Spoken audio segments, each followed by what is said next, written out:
The cafe was alive with murmurs, yet the only sound I heard was the anchor's voice cutting like glass through the air.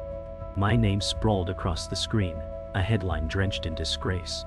I froze, staring as the empire I built turned into ash before strangers' eyes. Betrayal stung sharper than failure. The partner I trusted had gutted me, leaving me to drown in debts that were not my own. My hands trembled. Unable to hold the coffee cup before me, I whispered, "How could I have been so blind?" The cafe lights flickered as thunder roared outside, and whispers grew louder around me, each one a knife carving deeper into my chest. Rain lashed the windows, the storm echoing the wreckage inside me. I saw my reflection in the glass, pale and hollow, a ghost of who I once was. I looked down at my battered wallet, the last of my fortune. $500 bills, fragile and finite. I clutched it like a lifeline, whispering words no one else could hear. The humiliation was suffocating, but in the storm's chaos, a flicker of defiance sparked. I had lost everything, yet something in me refused to die. Rain drenched me the moment I stepped outside, neon lights scattering across puddles like fractured mirrors. Each step through the storm felt heavier than the last. My phone buzzed endlessly with creditors demanding answers, each vibration another dagger twisting deeper. I ignored them all, knowing I had nothing to give. Faces of those who once trusted me haunted the shadows between street lamps.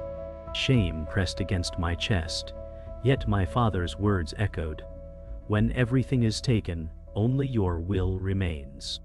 The storm could drown me, but the words pulled me upright. I pressed my pocket where the 5 bills sat, my last anchor. I whispered into the storm, "This isn't the end. This is where it starts." The thunder answered like an oath. My apartment felt colder than the storm. The silence mocked me as water dripped from my jacket to the floor. Bills littered the counter, each envelope a tombstone marking my downfall. I sat at the wooden table under the dim lamp, staring at the $500 bills spread before me. My hand hovered above them like they were burning coals. My chest rose and fell slowly as I whispered, "This is all I have. But this is where I begin." Rock bottom was not a grave. It was ground to build on. And for the first time that night, I felt calm, like the storm outside had given me back a strange kind of clarity. I picked up the phone, my hand shaking as I dialed. When Mia's voice answered, steady and warm, it pierced the chaos inside me. I told her everything, the betrayal, the humiliation, the collapse. She stayed silent, listening like no one else could. Then she said, "Ethan, you've always found a way when others saw nothing but walls. This isn't your ending, it's your test." Her words hit me like oxygen filling my lungs. For the first time in hours, I felt the weight on my chest ease. Her faith was the rope I needed to hold on to. I stood by the window after the call, the storm outside softening into a gray drizzle. Dawn crept across the horizon, painting faint gold on the clouds. My reflection stared back, not the man I had been, but the one I could become. I pressed my forehead to the cool glass and whispered, "You have 500 and a dream." The words no longer felt like desperation. They sounded like truth. For the first time since it all fell apart, I felt something alive within me. Not victory, not yet, but hope. A fragile spark bright enough to guide me forward.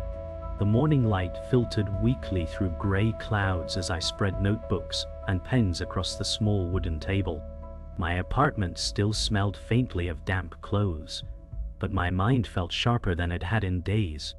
I scribbled ideas with frantic energy, words tumbling faster than my hand could catch them. The question burned. What can I build with only 500? My chest tightened with fear, but I pushed harder, sketching logos, scribbling product ideas, crossing them out as quickly as I wrote them. Failure hovered like a shadow at my shoulder, whispering doubts. But another voice, quieter, steadier, whispered, "Begin."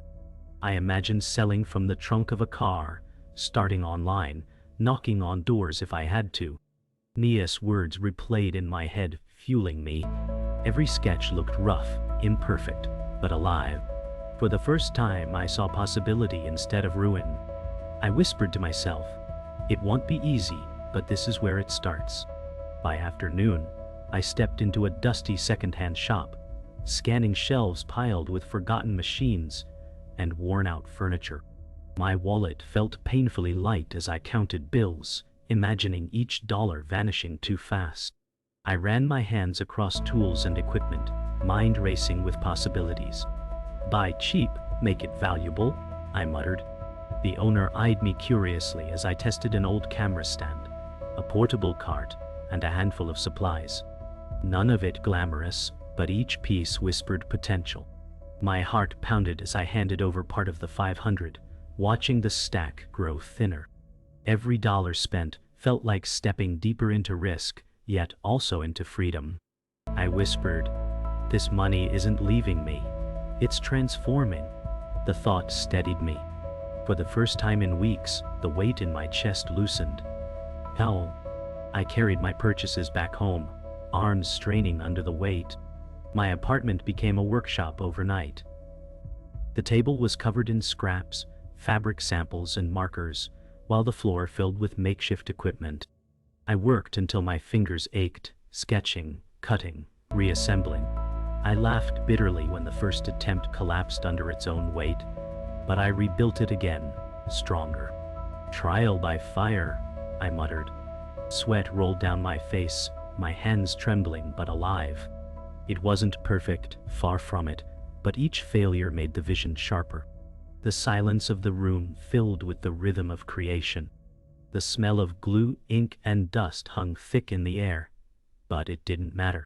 For the first time, my hands matched my determination. I whispered, "This is real now." That evening, I met Mia at a small diner. She leaned forward as I spread sketches and notes across the table, her eyes tracing the mess of ideas. My voice carried urgency as I explained, "This is what I can build. This is how I'll start." She studied me in silence, then smiled faintly. "Ethan, I believe in you. But you need focus. Pick one path and push with everything." Her calm voice steadied my racing thoughts. I exhaled, pressing a hand to the papers, realizing she was right. One dream at a time. Her belief warmed me in a way money never could. In that moment, the diner's hum disappeared. I whispered, "Then this is the one," circling the sketch that mattered most. I returned home with a clarity I hadn't felt in weeks. The city lights outside flickered as I spread Maya's advice through my mind like oxygen. One path, one product, one vision. I sat at the table, circling the sketch I had chosen. My hands moved with focus, refining every detail, every curve, every word. The noise of doubt was still there, whispering, but it no longer drowned me. I pressed the final pencil line and sat back, exhaling.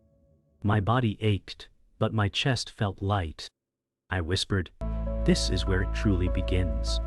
The storm inside me had not vanished, but it had found direction. Hope was no longer a spark. It was becoming fire. The first attempt at selling my idea was a disaster. I stood on a busy street corner, holding a makeshift prototype, my voice cracking as I tried to pitch to strangers who walked past without a glance. Each rejection hit like a slap, some people smiling politely, others ignoring me entirely. My throat dried, palms sweating as I whispered, "Please just listen." Hours passed, and not a single sale came. My confidence sank, the voice of doubt louder than the city noise around me. I thought of every sacrifice, every sleepless night, and felt shame rising like a tide. Just as I turned to leave, one man stopped, asked a question, and for a brief second hope returned. But he shook his head and walked away. I clenched the prototype to my chest, whispering, "Failure is the first step. Keep moving." I dragged myself into a coffee shop, the sting of rejection clinging like sweat. I sat in the corner, head in my hands, until Mia arrived. She slid into the booth, eyes soft yet sharp. "Row day?" she asked. I managed a bitter laugh. "I couldn't sell a single one. Maybe this is impossible." She shook her head firmly. No, you're not failing, you're learning. Always a step toward the right, Ais. Her words sank deeper than my doubt. She reached across the table, steadying me. Ethan, resilience isn't built in comfort. It's built here. My chest loosened, her faith grounding me again. I nodded slowly, whispering, then I'll take the next step.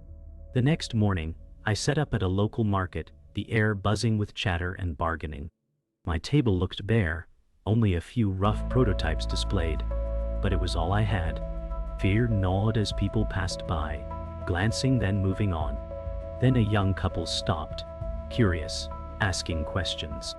My heart raced as I explained the vision, words tumbling but steadier this time. Their eyes lit up, and when they finally handed me cash, my hands shook holding it. My first sale. My chest swelled as if I had been given a second life. I whispered, "It begins here." Words spread slowly, and each day I returned with more courage. Yet not everyone welcomed me. At one stall, a rival vendor laughed loudly, mocking my small setup. "You'll never last with that junk," he sneered. Heat burned my face, but I stood tall. I forced a smile and replied, "Every empire begins small." He scoffed, waving me off, but his words dug deep. That night, as I packed my table in silence, anger mixed with determination. I promised myself I would outlast him. Every insult became fuel. Every doubt became a spark. I whispered, "I'll prove you wrong." Late that night, I sat again at my apartment table, counting the small stack of bills from the day. It wasn't much, barely enough to cover expenses, but it was proof that my idea lived. My reflection in the window no longer looked hollow. It looked determined. I whispered, "The world won't see me yet, but they will." The exhaustion in my body felt different now, heavy but meaningful. I sketched improvements for the product, notes scattering the table. Each line I drew carried more certainty. My failures weren't weights anymore. They were stepping stones. I smiled faintly, whispering, "This is only the beginning." The betrayal hit harder than rejection ever did. I had trusted Daniel, the one person I thought would fight beside me, yet his voice now echoed across a competitor's stall. He had stolen my design, polished it, and presented it as his own. My chest tightened as I watched him smile at curious customers, every gesture a knife twisting deeper. I wanted to scream, but I stood frozen, my product in my hands suddenly feeling like dead weight. Whispers rippled through the market, some glancing at me with pity, others with judgment. My heart pounded, sweat dripping down my temples. For the first time since I started this journey, anger outweighed fear. I whispered through clenched teeth, "You'll regret this." I confronted Daniel that night, the dim alley outside the market carrying our voices like echoes of broken trust. "How could you?" I demanded, my fists clenched. He shrugged, his smile thin, cruel. "Business isn't about friendship, Ethan. It's about survival." His words stung worse than the betrayal itself. For years I had shared dreams with him, built ideas together, believed we were a team. Now he stood there, a stranger wrapped in ambition. "You won't last," I told him, my voice low, trembling with anger. He laughed, walking away without looking back. My body shook, but not from weakness. That night I swore to fight harder, not just against the world but against betrayal itself. Days blurred into battles. Customers questioned who truly owned the idea, whispers spreading like wildfire. I watched Daniel prosper, his polished stalls drawing attention while mine struggled. Doubt clawed at me, but Mia's words replayed, "Resilience is built here." I doubled my efforts, refining designs late into the night. My hands blistered, my eyes stung from exhaustion, but each failure led me closer to something sharper, stronger, mine. Anger became fuel, propelling me when hope ran low. Every coin earned felt heavier, richer, because it wasn't stolen, it was fought for. I whispered into the silence of my apartment, "They'll see the difference." The confrontation escalated in public one afternoon as Daniel strode toward my stall with arrogance dripping from every step. Still clinging to scraps, he taunted, his voice loud enough for everyone nearby to hear. Customers paused, eyes darting between us. Heat surged in my chest, but I held my ground. Quality will always outlast deception, I replied, my voice steady though my heart thundered. The market grew quiet, tension thick as stone. Daniel smirked, but his eyes flickered with unease at my defiance. For the first time, I felt control return to me. The fight was no longer just about sales. It was about integrity. That night, exhaustion pulled me to the window. The city glowed with restless energy, headlights tracing across streets like veins of light. Betrayal still stung, but my chest felt different. Stronger. I realized Daniel hadn't destroyed me. He had forced me to sharpen. I placed my latest prototype on the table, refined and powerful, my hands trembling with pride. It wasn't just a product anymore. It was a promise. I whispered to the city, "You can take my trust, but not my will." My reflection in the glass stared back, no longer hollow. For the first time, I believed I could win. Opportunities came disguised as challenges. I was invited to pitch my product at a small business forum, a room filled with skeptical investors and eager entrepreneurs. My stomach twisted as I stood at the podium, prototype in hand, dozens of eyes piercing me. My voice cracked at first, but steadied as I spoke of struggle, betrayal, resilience. I poured my story into the pitch, not just numbers and charts, but heart. Some frowned, some leaned in closer. For the first time, I saw curiosity bloom in their eyes. My words ended with trembling conviction. This isn't just a product. It's proof that with 500 and a dream, anyone can rise. Silence followed, then slow applause building into a wave. My knees shook, but my spirit soared. After the forum, one investor approached, his sharp suit and piercing eyes radiating authority. He introduced himself as Victor, a man with decades of experience.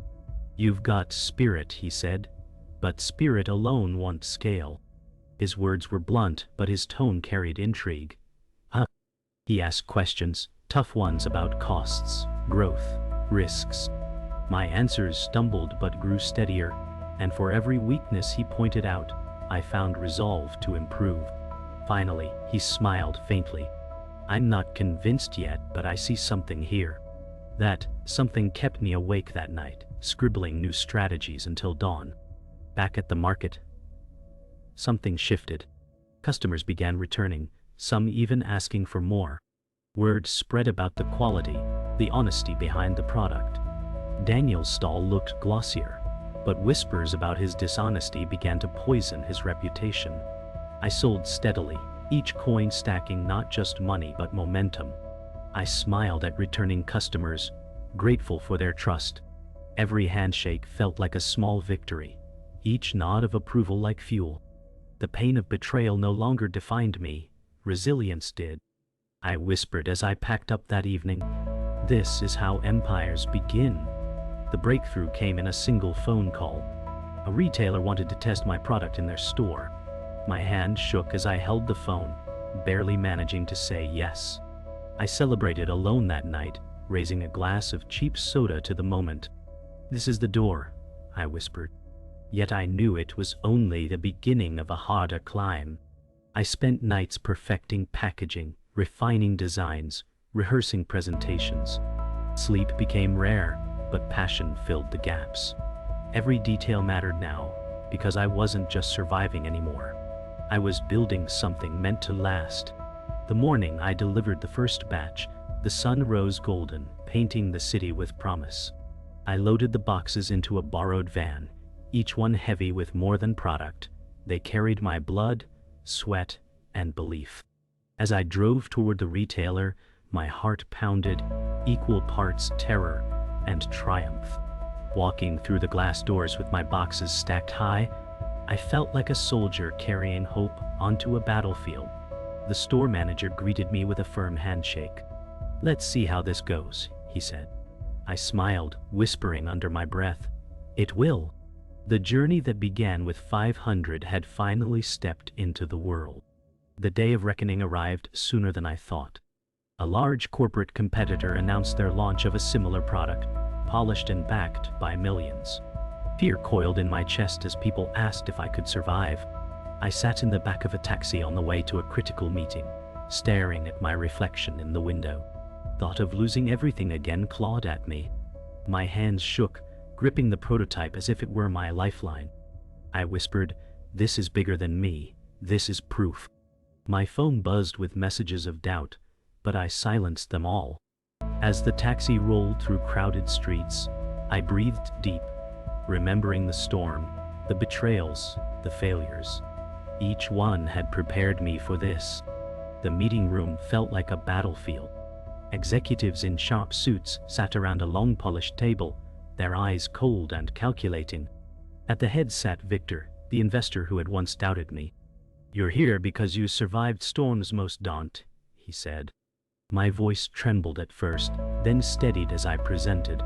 Charts, numbers, but most of all, story. I spoke of 500, of betrayal, of resilience.